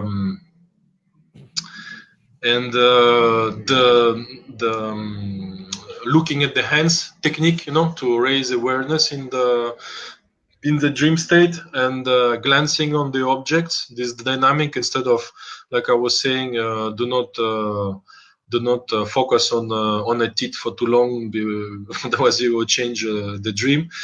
This is also have been mentioned in that book, and that is many decades ago. And there was some other guys who talked about it, but he really gathered a lot of things in these books. He has put a lot of things together, and that was the novelty at that point of time. Now many techniques have improved, changed, etc. But many things of what is written in this book, very valid, very powerful, very, very deep stuff. You don't necessarily need to do it. You can do it with a very just the techniques, and but there are techniques and things like stopping internal dialogue in these books, which is very powerful. And you won't need to look at your hands anymore to anchor in your dream state. If you stop your internal dialogue, basically you put your intent to a full stop. So you won't vibrate yourself out anywhere. You will just remain where you are. So it's well described, well explained. So it's nice book. Caroline was asking one question about inorganic beings, and so it's in the shamanic way of doing things. So it's more of a spiritual approach to it. So it's a practice of sorcerers, shamans, spiritual guys who communicate with the spirit world, and they get allies, and allies as beings who work for them, with them, cooperate with them. So and there are these inorganic beings. So it's basically there are organic beings like us. So we are incarnated like that. We are organic basically, and there are inorganic beings. And so she was asking how to know if it's one. They have a different energetic signature. So when so you got to practice. I'm answering to Caroline, but at the same time, guys got to understand. So you got to practice these things to understand what's really going on, and to understand the answer. You know, there is this thing as seeing energy directly. So for that, we need to stop internal dialogue, and then we can, instead of perceiving the world as it is, we perceive it on another kind of layer with energies, you know, so an energetic construct of this reality, you know. So the inorganic beings, they have the organic beings. Inorganic beings, they have this luminous envelope. And there is an assemblage point on each of them. What is called assemblage point is a kind of window. So imagine like an egg or whatever shape you want, made of light, for the lack of better words, energetic construct, you know. And there is a window, and through that window there is information passing through. So it's so in the book it's called filaments. I saw those filaments, you know. Doesn't matter how I saw it. We don't have time to deep dive into it. But so when these filaments pass through that assemblage point, is your window on reality, and this is how you see the reality. So if you push that window to another place, you will see a different picture. So, but of the same reality. So you look at it differently. So, or you can move away this assemblage point out of the luminous body, and then you will travel to another place, another universe, another way of being, etc. You know. So to answer Caroline, they don't have the same luminous body than organic beings do. They are more opaque, while the organic beings are more shiny. So this is one thing. And but it can be tricky. So you got one thing is you gotta see them as luminous body, and then you will see them as opaque rather than shiny like the organic beings are. And but the thing is, they can also present themselves as something else. So they could be presenting to you as a human, or you know, or an animal, you know. So you could be tricked into seeing them, and as they wanted you to see them, you know. But basically they have they don't have a shape. They don't have they are not organic, so they don't have a shape like we do. I mean, organic shape I'm talking about. But basically they are attracted by us. How you call them up is when you become it's through the dreaming practice. So when you become when you start dreaming with awareness, you are already an attractive spot for them, because energetically we are more, I don't know, we get more energy or something like that, so they're getting attracted. But you can actually make a call for it. So you call for them,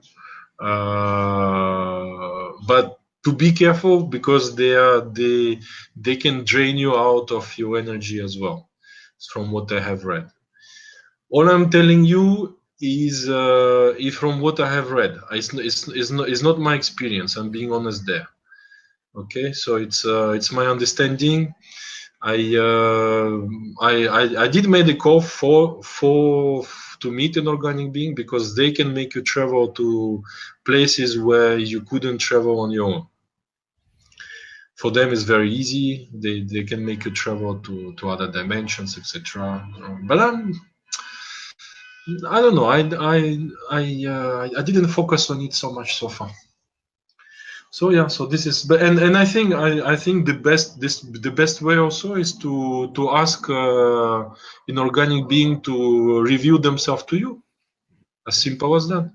So if you are in the presence of an organic being, ask about it. Show me your luminous body. Whatever. Don't bother with shaping yourself. If you believe you are seeing a lion or some creature, or you are in a simple presence, you're not seeing anything, but you feel there is something. So review yourself. Show me your luminous body. No need to make anything special for me. I'm ready to see you as you are. So just ask for it and see what happens. I think this is what this is what we do usually in the dream state. Whatever you want to have, you just ask for it. So it's not complicated. The technique of doing something, it's not complicated in the dream state. It's you want to do it, you will do it. It's not you can go in technical teeny weeny details of how you do things, how you want to achieve flying to one place, or how you want to teleport somewhere, but basically you want it, you will have it. So you ask for it. You just use your intent. Michael, I've got a question here from Jimmy, just asking about very loud bangs while in like a dream state, where he's just like shocked out of the dream by what seems like a very loud bang next to him, like almost within the same room. The vibration. Loud bang, yeah. Said it can be very loud, like as if there is a plane passing by and reaching the sound barrier, something like that. Why not? Why not? But let me tell you, it doesn't have to be always so loud. Do not think that it's gonna be loud like this all the time. It happened once, okay. So what happened is, did you get startled and then you shake yourself out from the dream state and wake up? So the best is to be prepared for anything like this to happen. I was once, and many things startling can happen. I was lying down doing the techniques, and it felt like a frog. Lying down in bed, everything is fine, and then landing on my chest. You know how you feel. That cold feeling. A bit wet. Cold feeling on your chest. Brr. What you're doing? Wow! How much cold-blooded you must be to it's fine. Nice. Wake up. I mean, stand up. It's nice. Thank you, Froggy. Once it was stupid. I was practicing. I was completely naked. I'm in Malaysia. It's hot. I was next to my wife, practicing. Everything is fine. All of a sudden, just like that, I'm standing in the room with a t-shirt, dressed up. I know, but between me being, even though I'm focusing on the technique, but I still very good perception of my physical body.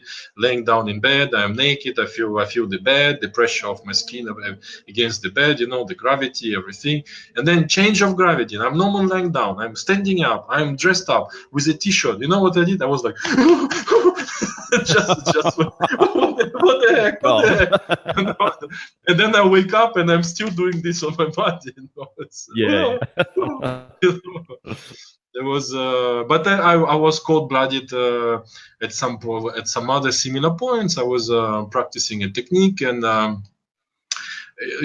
those stories of shadow. shadow people. So I had this Yes. shadow guy, and I don't even spend time to focus on shadow people, but I got them. I don't know how. So the guy comes like that, and and the hands go like this. Whoa, whoa, whoa! Just in front of my face. I was like, what the heck? What is the going on? And then basically he takes me out of body. I said, thank you very much. But I was like, what the? By the time I say what the, I was already out. With the guy next to me, but it's kept cold blood. So you gotta learn to keep cold blood, because very stay cool, because sometimes loud bang, So, but when you have the loud bang, remember what I told you: strange sound, stand up, don't remain in bed. What was it? Somebody slammed the door in your house. You are sleeping. Who will slam the door in your house? Stand up from the bed, reality check, go for your adventure. You are on, man. The show has just started.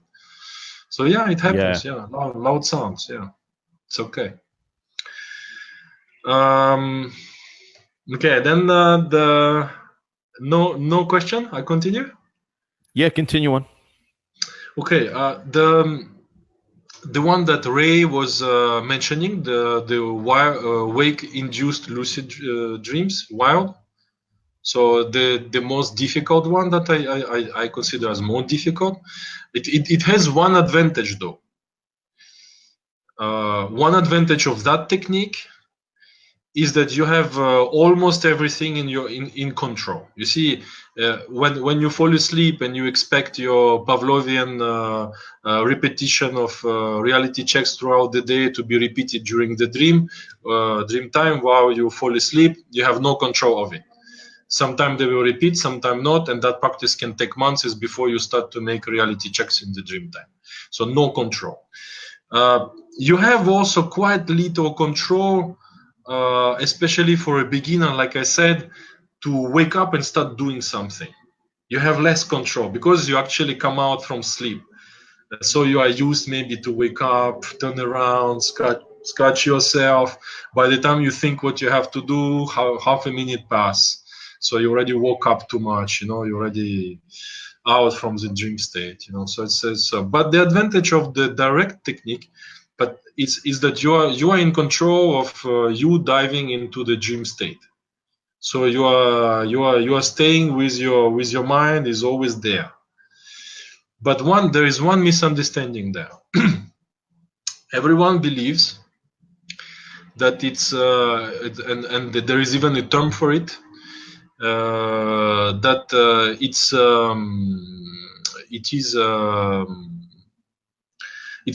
it's a shift without breakage of awareness. I think it's a wrong belief. This kind of shift with no apparent, like you do not notice it.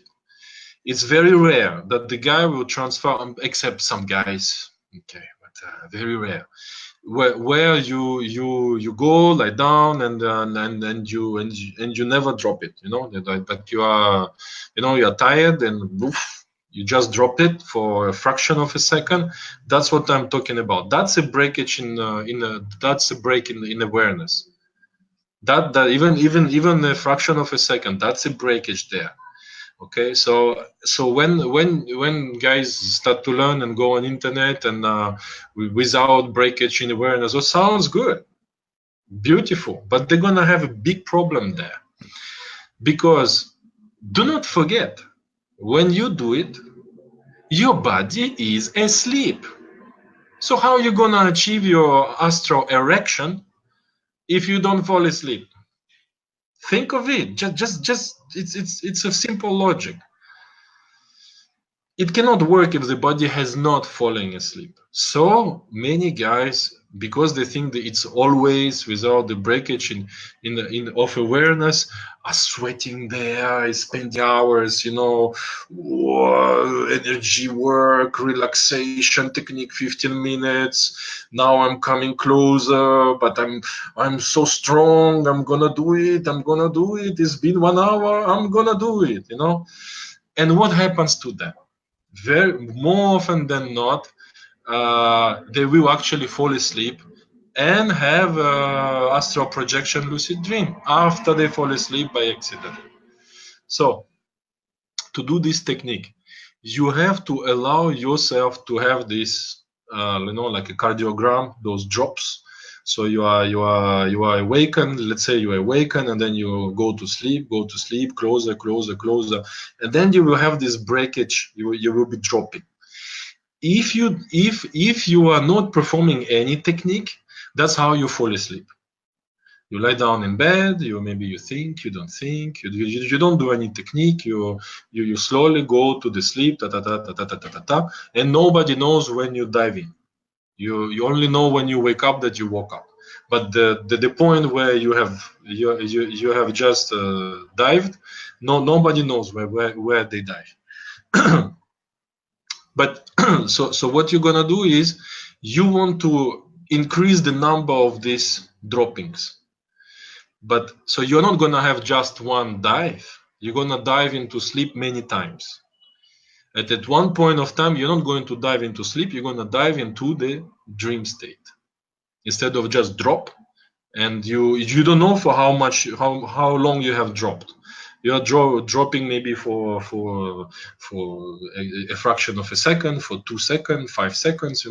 You only know that oh shit, it just happened. So how to create these multiple droppings for you to drop into the dream state? You will use the same techniques.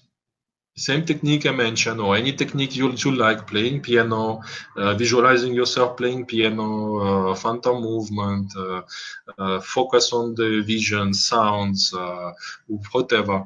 And this is going to be your anchor. Instead of you just laying down in bed and do nothing, you will be performing the climbing rope, something like that. So in this case, the technique is your anchor. You are doing something. And the technique is I'm looking for the words to describe it. Is your anchor, and it's how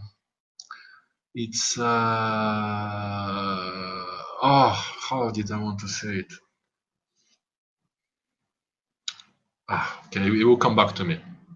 So basically, the technique will okay, I understand. It's the fact that you are doing the technique is your intention. Your intention is integrated in the technique. You know why you are doing the technique. You see what I mean?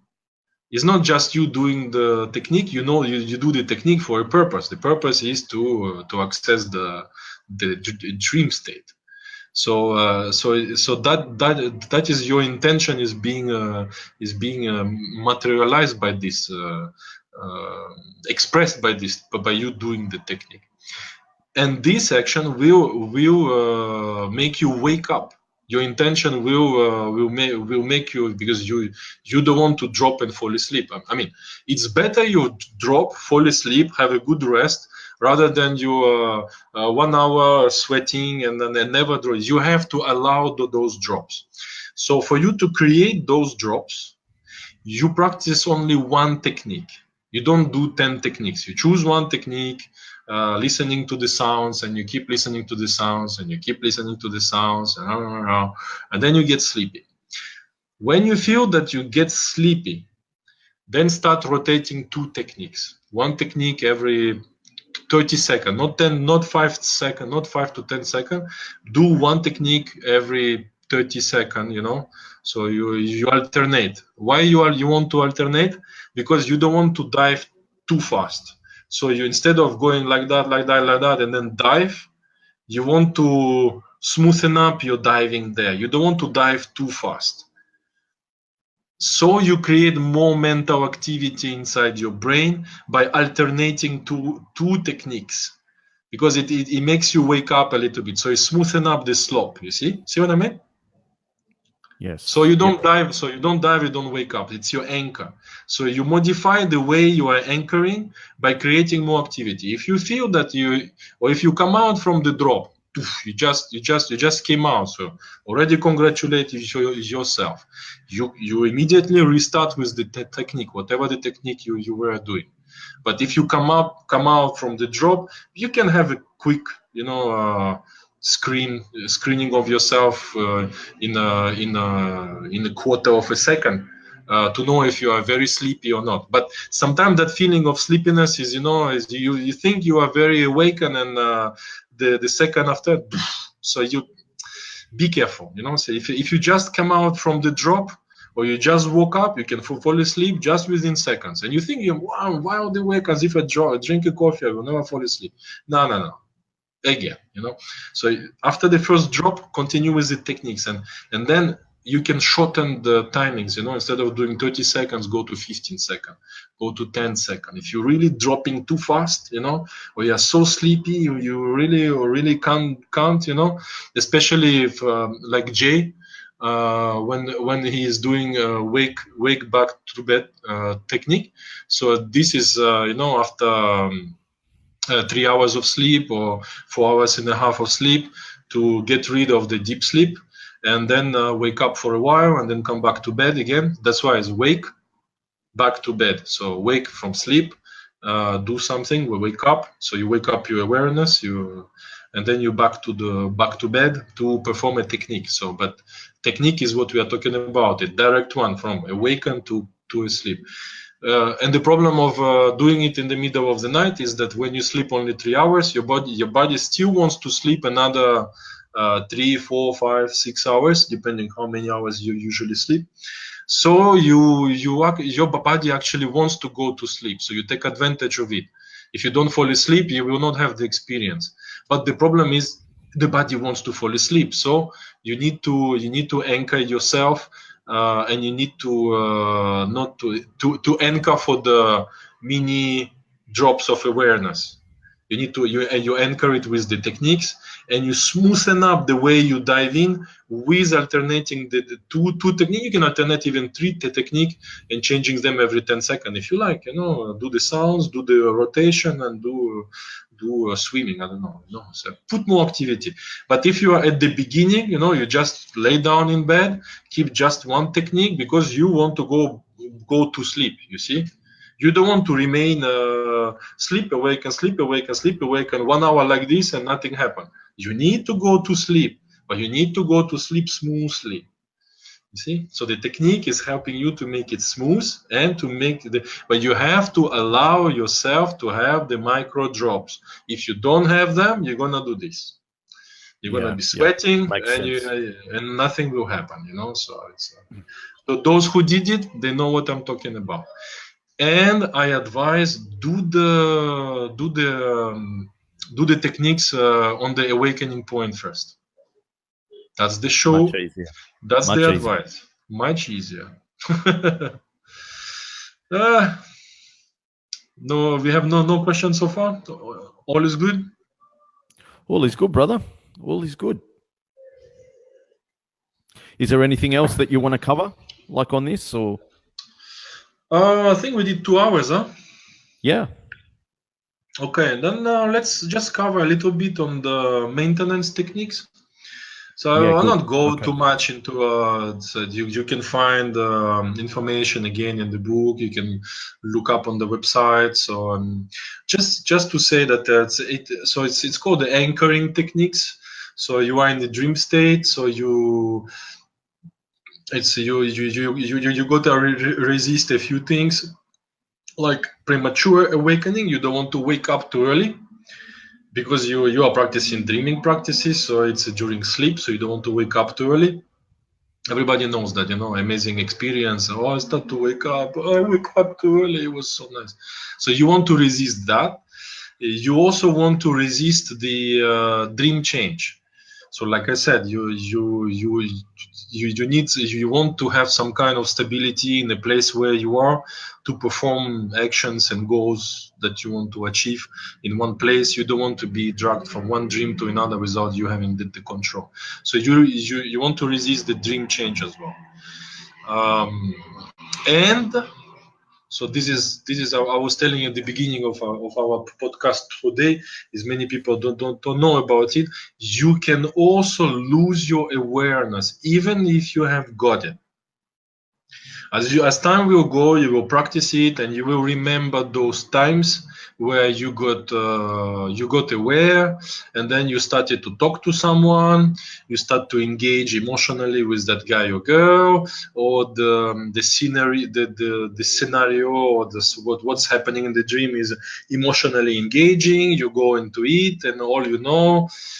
You did things that you didn't want to do. You just started to act emotionally, and you lost it. So you can lose your awareness. Do not forget that once you get it, you have to have it strongly. You have to, and it's you don't take it for granted. How you keep it? I actually, I came up with something I do, and it's fun to do. I actually sing it. And I laugh about it because if after thousands of dreams like that, they never stop amazing me. Until now, I'm still every time I'm like like a baby. Oh, another one. Oh, again. It can be 2,000 again. Yeah, it's always amazing. So what I do is I sing a song. And it's nice to hear your voice. It's nice to sing. It's a nice thing to do. So I'm singing, oh, I'm dreaming and I'm away, and I keep singing it, as time goes. I never stop. It keeps going, but okay, I go. But you see, I will be talking to you, but inside my head is the song is playing. I don't need to say it, but it's there, So it's like a momentum. So I find that this technique is good, It's and the sole fact that you to know that you can lose it helps. If like ignorant, if you don't know, I didn't know it happened to me, So now you know, but don't forget. So once you guys have teleported or you stood up from the bed, I didn't talk about separation. Okay, separation is another topic, but separation is not real, not really. It's just an impression of a separation, because once you are in the dream state, what you want to separate from? Think about it. Yeah, exactly. Yeah. What are you separating from when you are already in the dream state? Try to separate from your dream body. Okay, you're gonna have some kind of experience, yeah. But you think you are in bed and you try to separate from your body in bed, but you are in the dream. Sure, it makes sense? Not really. So separation is just stand up. You can float up, sink into the bed, So once any technique has worked, stand up. Reality check. Check you are in the dream state. One advice: never jump from the window, or always start flying in the room and shoot yourself through the window. Do not go to the balcony and start jumping just to test if you are dreaming. That would be stupid. So that is the only, yeah, the only that's the only caution.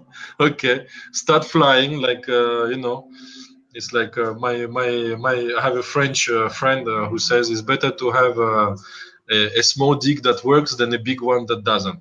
So start flying in the room and in your whatever floor you are, and then shoot yourself through the window. You don't need to open the window; just shoot through it. Okay, so that we don't run into some accidents, stupid accidents. Some Otherwise, very serious it's full accidents. serious accidents. So it's the rest of it is safe. You can fall onto the ground. You can shoot through the sky. You can fall on the ground from 10th floor. If you want to feel the pain, you will feel it. I'm not fan of pain, so when I fall from the 10th floor or falling from the sky, I have no pain. I stand up and then shoot back to the sky if I want. So, okay, jokes apart, reality check where you are to make sure you are dreaming. And me, I'm so paranoid that even if my reality check is positive, I still float in the room before I shoot through the balcony, you know. So remember, resist, do not lose your awareness. I told you how a few minutes back. Resisting the dream change or premature awakening.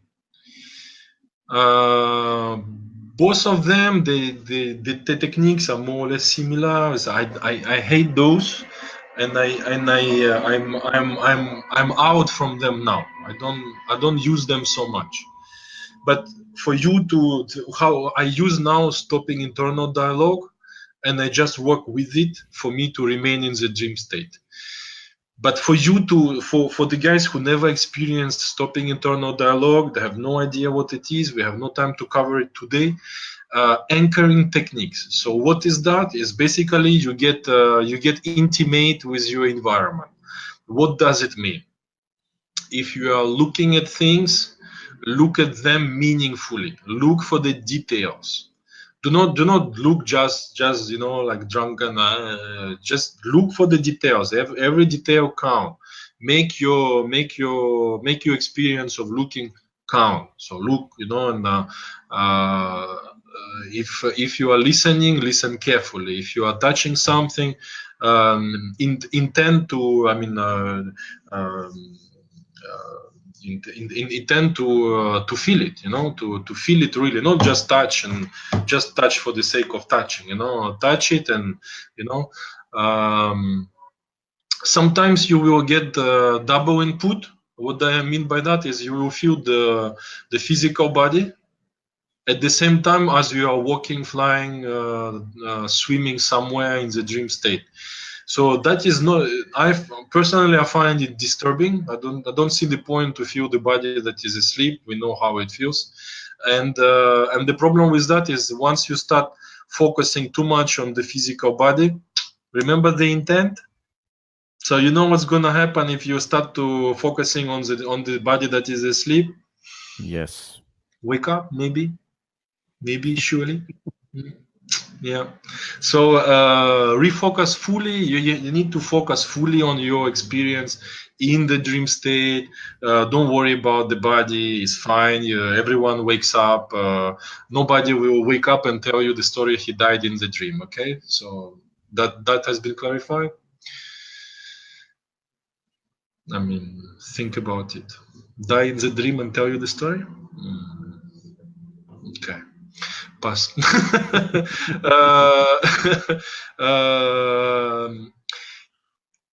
Check around you if the dream state is as detailed as your waking experience at least. If you do not see further than 5-10 meters around you, sometimes your vision starts to be reduced like that, or start to be a little bit darker, or the colors start to get washed out. That is the sign that is it's either you're gonna wake up or it's an imminent dream change. So immediately stop doing whatever you are doing, shagging someone, flying into something, and not paying attention. You know, stop doing or talking to someone. Stop talking and focus, like I told you, on the way of engaging your vision. For example, is to glance on different parts of an object, for example, or your hand if you don't have anything, and look for the details. Like I said, the details are important. Once you have found one detail, you see the wrinkle on the hand, move your vision to another wrinkle of the hand, move the hand and inspect it. Have the sense of touch of the hand, so you can touch the hand at the same time. You can lick it, taste it, so you engage the taste. You can lick the wall. Sometimes I do. If I don't see anything, I just drop on the ground. I get hold of the ground. If there is grass, oh, I love it. I just grab a piece of, I grab some piece of grass and start smelling it, and then so that's your way to re-engage with the dream state if you start to be lost. All the senses, but make them meaningful. Vision, just be careful with the vision. Remember, don't focus on one point for more than 5 seconds. You will help the dream changer waking up then,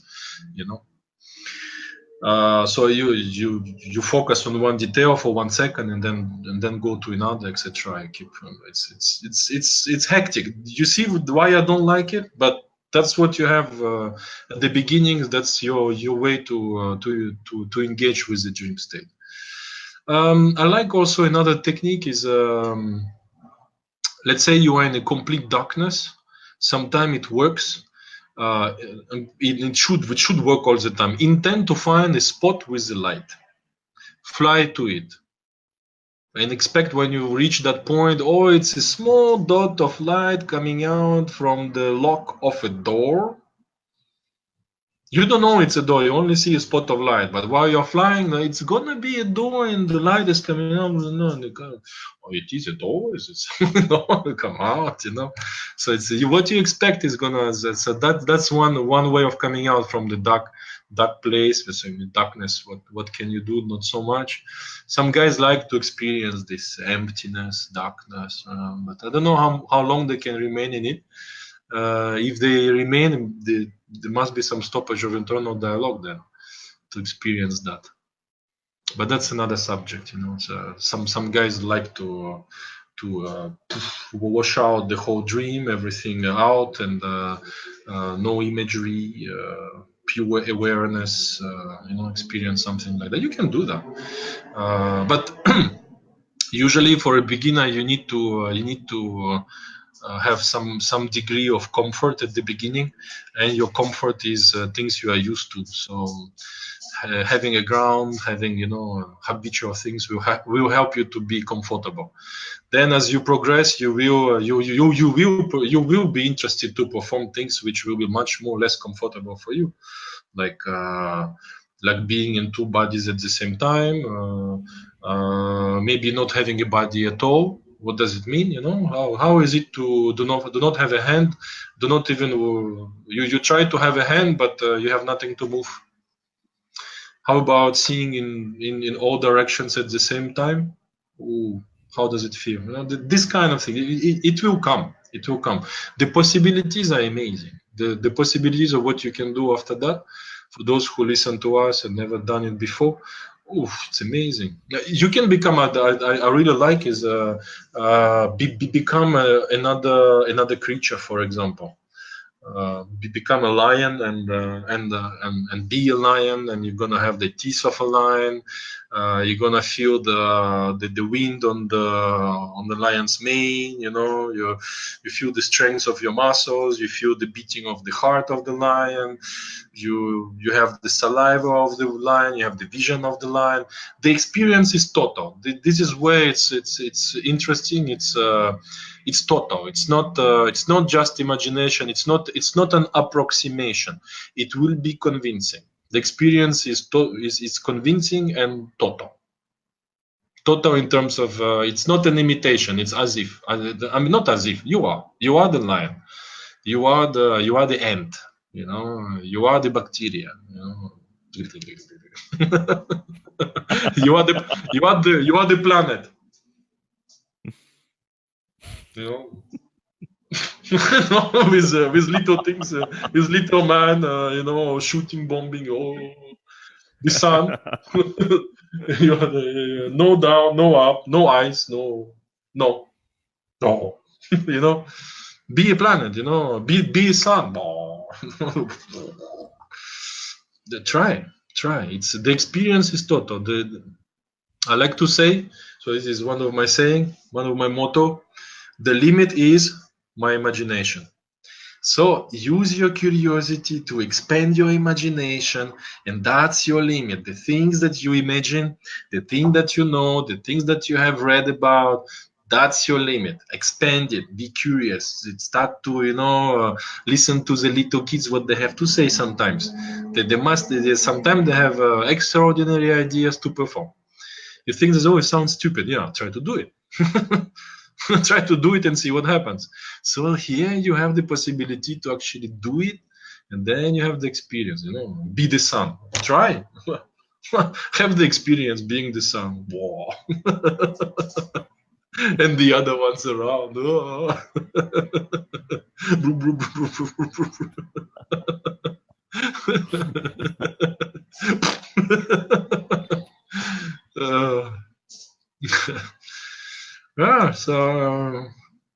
So we did. We even covered a little bit of what you can do. You can find information in the dreams. So we got to close this session. It's already 2 hour 50, no? Yep. You can find interesting information. Sometimes the information is things that you are not supposed to know. You wonder how did you calculate it in the first place, or who gave you the information? How come you know it now? You know, things like that. Sometimes it sounds a little bit extraordinary. Or we have a supercomputer that calculates it well and has a lot of information stored in the subconscious, and the abilities of the brain are limitless, unknown. Okay, we can stay with the science. We can explore spirituality. I think it's a good way of doing it. Do it as you like it. If you like it as a lucid dreaming, call it lucid dreaming. There is no problem in that at all. It has wonderful applications. It's mind, head well on the shoulders. You know, it's not too much mysticism. Sometimes it's not a bad idea too. You know. If you are a spiritual guy, you'll be maybe more attracted to out of body experience, soul, you know, astral body. You want to explore these things that way, call it that way. Everything we said, all the techniques we run through, the thing is everyone use the same techniques. The techniques do not differ. There is no difference of technique. After this we will call it different names. I advise also for the beginners to, even if you choose one camp, lucid dreaming, astral projection, the fight with somebody or argument with somebody of what it is. And is it astral projection? Is it lucid dreaming? Is it mental plane? Is it astral plane? Is it etheric body? Is it no? Forget it. Focus on the practice I gave you. Have your own experiences, and then you decide where you want to go: left, right, middle, back, up, down. Do not spend time on things that you do not bring you to the practice. I gave you the practical stuff. Follow up on the website, on the group. Attend some workshops in Malaysia if you pass by here. I do some workshops also by Skype sometimes. But you have the tools now. You have the weapons. I already spent some time to study the astral projection, out of body, lucid dreaming. So I already digested all of this and explained it without you requiring to buy a crystal or burn some sage, meditate for a few years, pay me 10,000 for me to activate your third eye point or something like that. So you are entirely free to practice it with the tools like that. And you don't need the crystal, you don't need activation. You are already activated, my friend. Mm-hmm.